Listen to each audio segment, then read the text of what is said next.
Filler is a word that is commonly used when at least one or two episodes of a TV series does not further the overarching narrative / plot that the entire series is trying to paint in that season. We have seen this countless times. If you watch any single TV show, whether it's a live action TV show or an animated TV show, we have come across these filler episodes. And even as of recently in the Invincible season 3, we saw one filler episode that did not further the overarching narrative that the season was trying to tell. And you know, it happens to the best of us. Now, obviously, filler episodes are not a new concept. They did not get invented in this new modern generation. They have existed throughout the entire history of TV. Even some of the best ever live action / animated TV series all were littered with filler episodes. I'm talking about Sopranos, I'm talking about Batman the Animated Series. The list goes on and on and on,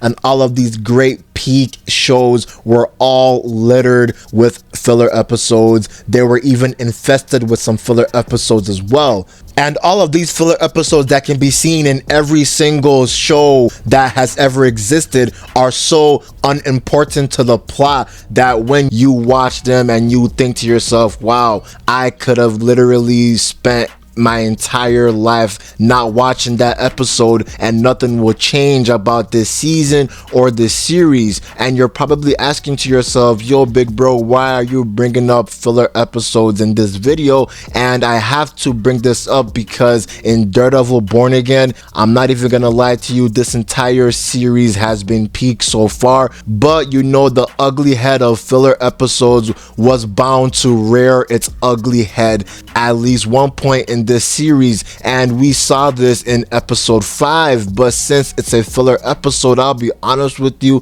I'm not really gonna go over what happened in that episode because it's just Matt Murdock is trying to get a loan for his law firm agency. As he's about to do that, he meets a relative of Kamala Khan, aka Ms. Marvel, Yusuf Khan, and as they're discussing about what's gonna happen with this loan, Yusuf Khan is about to deny Matt, but then they are all interrupted when 4 masked armed robbers burst into the bank and hold everyone hostage.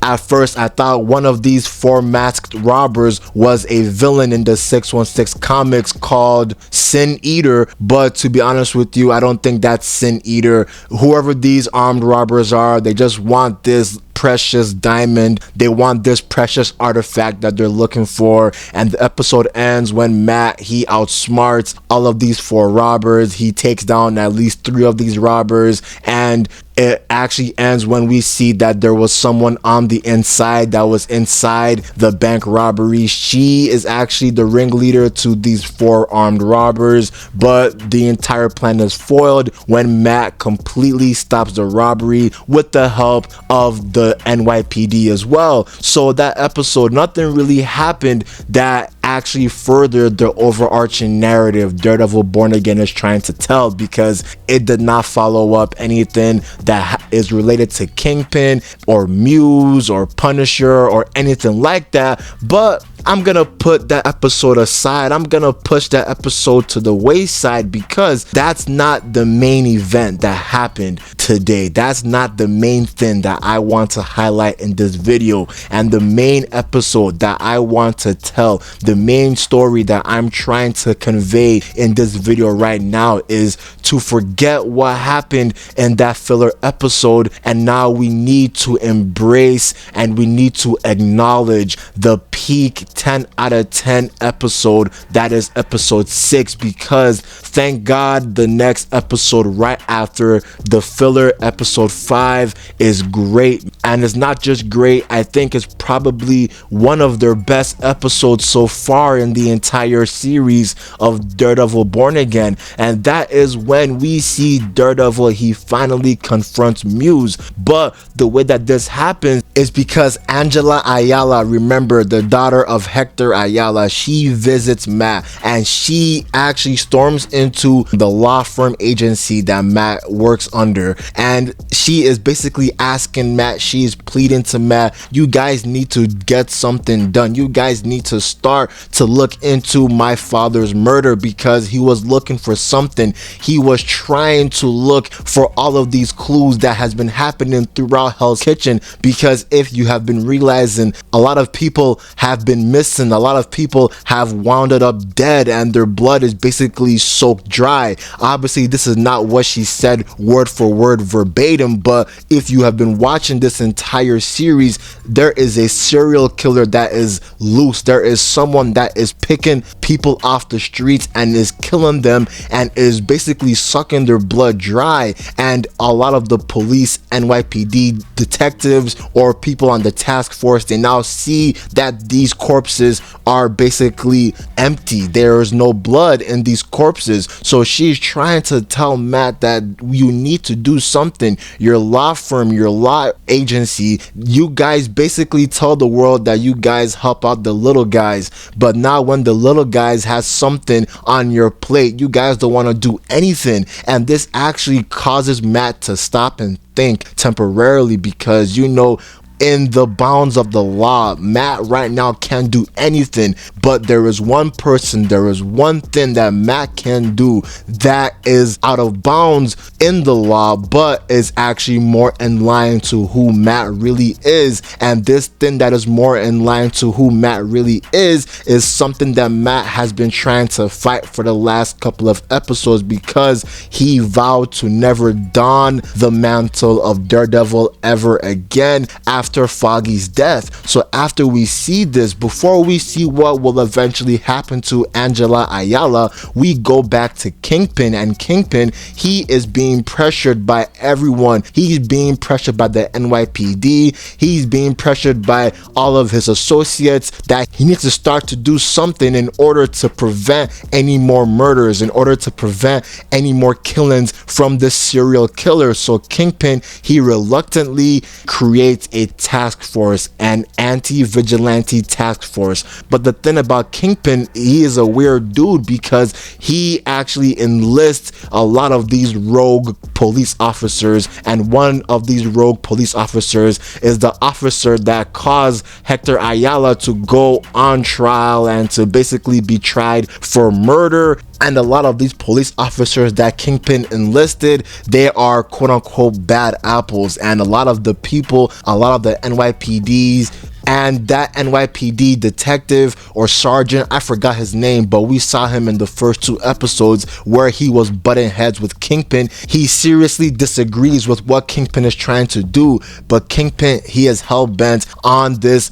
anti-vigilante task force, and we see that Kingpin, he has made it official that these set of police officers will roam the streets of Hell's Kitchen and they will find whoever is the serial killer. But continuing on Kingpin's story, we see that Kingpin, he is losing favor by all of the politicians that are surrounding him, and we see that Kingpin, he is trying to be a good politician, but he's also trying to cut corners as well. And at this little party where all of these big politicians are all attending, we see that Kingpin, he is being confronted by this lady, and this lady is telling Kingpin that you need to watch yourself, you need to know your role, you need to know your place, because a lot of the things that you got away with before does not fly right now. And we see a little cameo from the swordsman, and the swordsman even tells Kingpin the same thing, that whatever you're trying to do, it's not going to work, because just because you thought you could do whatever you wanted to in the past does not apply to politics, because now that you're a mayor, a lot of the crimes, a lot of the shortcuts that you used to do will not apply. And swordsman even threatens Kingpin. So we're seeing that Kingpin, he is being pressured by all of these people. Every single person on his side or against him are pressuring him. So Kingpin, he takes out his anger on someone that we saw at the end of episode 4, and there's someone is actually revealed to be Adam. And if you don't know who Adam is the person that Kingpin's wife wife had that quote-unquote affair with. Even though Kingpin was long gone by the time the affair took place, Kingpin, he is still mad at what happened, and Kingpin takes out his anger on Adam, because when he goes down to the cellar that Adam is being held at, he has this long hatchet, and he goes to Adam and he tells Adam, okay, look, I'm gonna give you an opportunity to escape right now, but the thing is, when I was younger, I used to take on guys twice my size. I took on 3 guys twice my size and I beat them up. I did not need any weapon, but it seems that you, in this particular case, you need a weapon. So Kingpin, he throws the hatchet to Adam, and Adam is thinking to himself, this is the only way I can get out of this right now, so I need to use this hatchet and kill Kingpin right now. But as Adam is trying to do that, Kingpin beats the shit out of Adam. Kingpin, he is just going to town on Adam. He demolishes Adam. He basically does a lot of WWE type moves by suplexing him on the table. He is just beating up Adam mercilessly and without regards to Adam's health, man, because Kingpin, he really despises what happened with that affair. But coincidentally and simultaneously as this is happening, we actually are also seeing what's also happening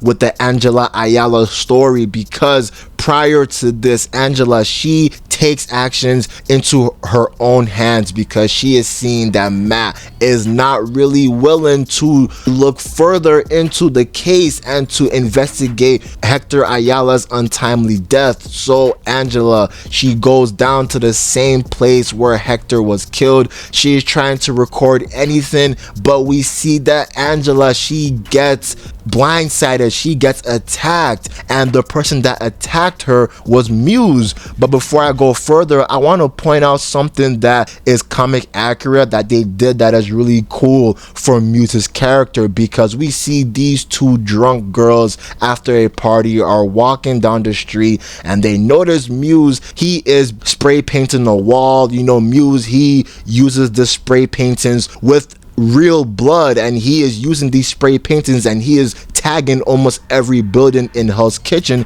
So these 2 drunk girls, they are admiring the art, they want to know who Muse actually is, but Muse kills these 2 girls and we see their lifeless corpses at the end of the episode, where Angela, she is also at that same location because Muse already killed these 2 girls. He already drained their blood, and Muse is trying to do the same to Angela right now. When I saw that, I was like, whoa, Muse, you're gonna kill a kid, you're gonna kill a child. Muse just might be near Satan's greatest soldier territory, in my honest opinion. He's not Bullseye yet, but he might get there soon. But the thing about this is that we see a great fight scene. We see a great moment where Matt Murdock, he dons the mantle of Daredevil again, because now that a child is in harm's way, now that a child who is not only a child, but she is the daughter of a man that I defended in court, a man that I knew was innocent, and I knew that the system was out to get him, but now this man is dead, and that man is Hector Ayala. So Matt Murdock becomes Daredevil again because he needs to save Angela. And when he goes into the location, he sees Muse is already trying to operate on Angela's body. He already has hooked up the machines that is necessary to inject and to retract Angela's blood from her system. So this fight scene that happened, man, I'm literally thinking to myself, wow, this is crazy. I was salivating when I was watching this. My palms were so sweaty. I'm not playing with you right now, bro, because I was locked in. I was fully locked in into this fight. I was literally just lounging on my seat until this fight happened, and I was literally locked in. I was focused because Daredevil and Muse's fight is bloody. It is gritty. It is crazy because Daredevil, he goes all in. He unleashes who he actually is, and he beats the shit out of Muse.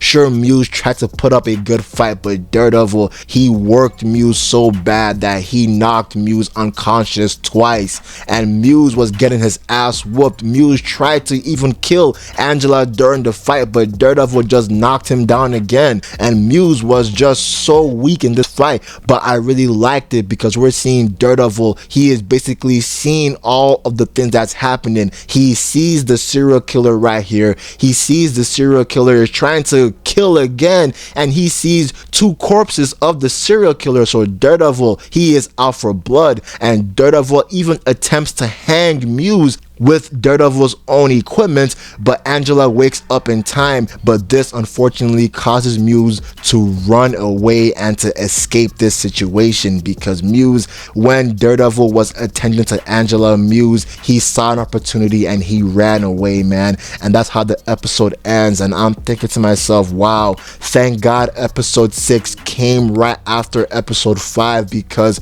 to be honest with you, I thought it was mid as fuck. But since now that episode 6 reared its great head around the corner, it has made me be at peace right now, because episode 6 is peak. I'm not even gonna cap with you. It's probably one of their best episodes in the entire series, because we see Matt Murdock don the mantle of Daredevil again, man. And Matt, please stop this identity crisis. You're Daredevil. You're needed to protect and to defend the citizens of Hell's Kitchen from crimes and from criminals like Muse and Kingpin and the Punisher. Even though the Punisher is an anti-hero, he be tweaking out sometimes, man. But that's the end of the video. I'm out. Peace.